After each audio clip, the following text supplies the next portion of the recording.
நீங்க அரசியலுக்கு சப்போர்ட் பண்ணுவீங்களா? கண்டிப்பா பண்ணுவேன். நான் தளபதிக்கு தான் ஓட் போடுவேன். ஓட் பண்ணுவீங்க. எதனால தளபதிக்கு ஓட் பண்ணுவீங்க? ஒரு சேஞ்சஸ் வேணும் அப்படின்றதுனாலயா?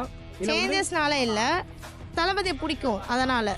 தமிழ்நாடு ஹிஸ்ட்ரியிலே இருக்குல்ல, எம்ஜிஆர் அந்த மாதிரி, அப்புறம் ஜெயலலிதா அவங்களும் ஒரு ஆக்டர் தான். ஸோ மக்களுக்கு வந்து திரையில் பார்த்து அவங்க லீடர்ஷிப் பிடிச்சி தான் எல்லாரையும் இது பண்ணாங்க. அப்போது அவங்களும் வந்தால் நல்லா இருக்கும் அப்படின்றது தான். ஸோ இதுக்கு வந்து ஆட்சி மாறினா நல்லா இருக்குமா இல்லை விஜய் சார் வந்தால் நல்லா இருக்கும்னு நினைக்கிறீங்களா? ஆட்சி மாறினா நல்லா இருக்கும். அதை நான் சொன்னா தப்பாயிடும். ஸோ விஜய் வந்தா நல்லா இருக்கும்னு நான் நினைக்கிறேன். புதுசாக யாராச்சும் வந்தால் ஒரு மாற்றம் வரும்னு நினைக்கிறீங்க? கண்டிப்பா கண்டிப்பா. Okay, thank you. தேங்க்யூ. நான் சப்போர்ட் பண்ணுவேன். அவங்க சப்போர்ட் பண்ணலாம். ஆமாம், ரொம்ப வருஷமா இருக்கு பார்ட்டிலாம். ரொம்ப சரி ஒரு சேஞ்சஸ் கொடுக்கலாமே. Already we missed one guy, captain sir நம்ம மிஸ் பண்ணிட்டோம்.